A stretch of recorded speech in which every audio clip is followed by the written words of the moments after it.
Bismillahirrahmanirrahim. Assalamualaikum warahmatullahi wabarakatuh. Perkenalkan, nama saya Elin Walimatul Farah, mahasiswi S2 Pendidikan Islam Anak Usia Dini di UIN Sunan Kalijaga, Yogyakarta. Nah, video saya kali ini membahas tentang konseptualisasi atau reaktualisasi hadis dalam kehidupan berbangsa dan juga bernegara. Nah, video ini dibuat untuk memenuhi mata kuliah studi hadis yang diampu oleh Profesor Dr. Hajah Marhumah Effendi. Baiklah teman-teman, di sini saya akan menjelaskan tentang kontekstualisasi atau reaktualisasi hadis dalam kehidupan berbangsa dan juga bernegara. Apa yang dimaksud dengan kontekstualisasi atau reaktualisasi? Kontekstualisasi dan juga reaktualisasi intinya memiliki makna yang sama, yaitu mengaktualkan atau mengkonseptualisasi hadis Nabi Muhammad SAW dalam kehidupan sehari-hari, khususnya dalam kehidupan berbangsa dan juga bernegara. Sebagai rakyat Indonesia, kita berprinsip pada Pancasila dan memiliki bentuk negara NKRI. Nah, sebagai umat Muslim juga, kita sebagai rakyat Indonesia, kita harus bisa mengkorelasikan antara prinsip dasar negara kita, yaitu Pancasila, dan juga hadis Nabi Muhammad SAW. Hadis Nabi Muhammad ini ada ketika zaman Nabi dan tidak ada lagi ketika zaman kita. Lalu bagaimana kita bisa mengkorelasikan antara dua prinsip dasar ini? Baiklah teman-teman, sebelum kita membahas lebih lanjut tentang bagaimana kontekstualisasi atau bagaimana reaktualisasi hadis dalam kehidupan berbangsa dan bernegara, kita harus tahu bahwasanya kontekstualisasi hadis ini adalah satu hal yang penting karena adanya perbedaan kondisi sosial, budaya, politik, dan sistem nilai di mana ketika hadis ini ada dan juga bagaimana kondisi yang ada pada zaman sekarang. Nah, perkembangan waktu dan perbedaan antara Indonesia dan Arab melahirkan perbedaan konteks, sehingga perlu adanya pemahaman secara kontekstualisasi. Hal yang perlu dilakukan adalah memahami ulang agar sesuai dengan konteks sekarang. Dalam mengaktualkan atau mengkonseptualisasi hadis, kita memerlukan beberapa kajian.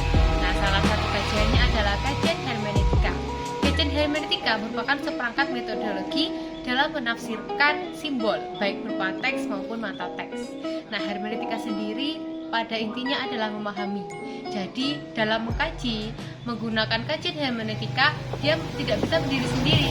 Dia membutuhkan beberapa metode, beberapa pendekatan, seperti filsafat, filologi, antropologi, lalu psikologi, dan sebagainya. Nah, hermeneutika sendiri dibagi menjadi 3 domain penafsiran, yaitu penafsiran dari dalam teks, lalu penafsiran terhadap hal-hal di sekitar teks, lalu yang terakhir adalah penafsiran yang melawan teks hadis sendiri. Nah, kita tinggal di mana teman-teman? Kita tinggal di Indonesia. Indonesia merupakan negara yang berdaulat. Negara kita merupakan negara demokrasi, di mana kita harus bisa dipimpin dan juga memimpin. Negara kita, meskipun kita di Indonesia ya, kita harus berprinsip pada Pancasila.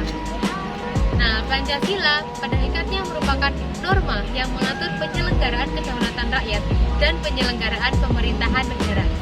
Selain itu juga, Pancasila mengatur bagaimana kita dalam kehidupan di Indonesia ini, dalam kehidupan berbangsa dan juga bernegara.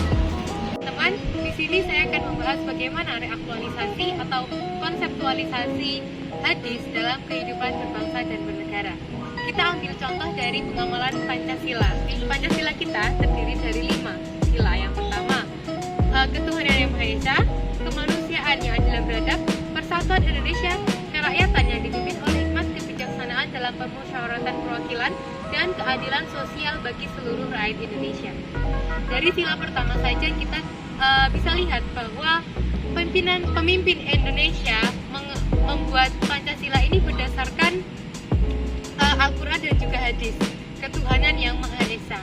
Kita dianjurkan untuk memiliki Tuhan satu, di mana meskipun Indonesia terdiri dari berbagai macam ras, suku, agama, tapi Indonesia tetap menganjurkan masyarakatnya untuk menganut Tuhan, satu Tuhan saja.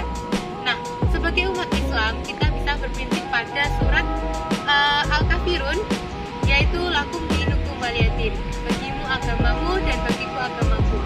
Dari ayat tersebut kita juga dianjurkan untuk bisa toleransi kepada umat beragama. Meskipun kita umat Islam, kita juga harus bisa selalu menghormati agama lain. Baiklah, kita lanjut kepada sila kedua, yaitu kemanusiaan yang adil dan beradab. Pada sila pertama, kita harus bisa menjaga hubungan kita dengan Sang Pencipta, ya Allah, karena kita umat Islam ya. Lalu sila kedua ini, kita diajarkan untuk selalu menjaga ukhuwah Islamiyah. Ukhuwah Islamiyah adalah persaudaraan antar umat muslim, karena kita orang Islam. Sekarang kita lanjut kepada sila ketiga, yaitu persatuan Indonesia.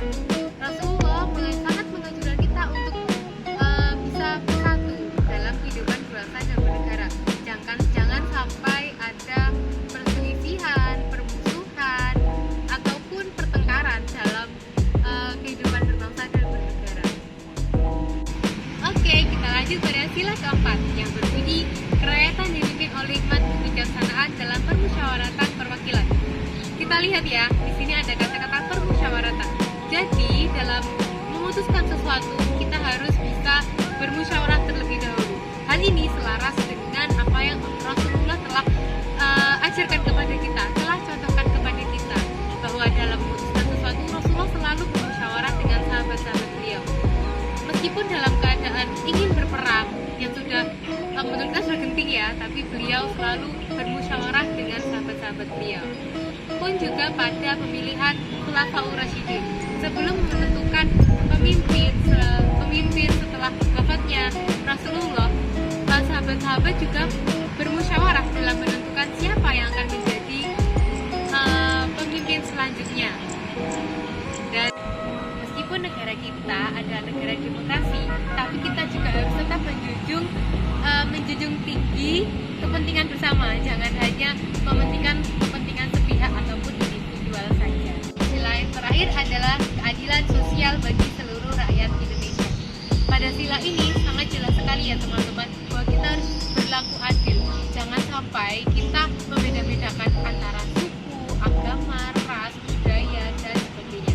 Rasulullah sendiri dalam kehidupan di masa dahulu, beliau tidak pernah membedakan suku ataupun ras, meskipun hanya sekali di sekitar beliau budak-budak, malah beliaulah yang memerdekakan budak-budak tersebut.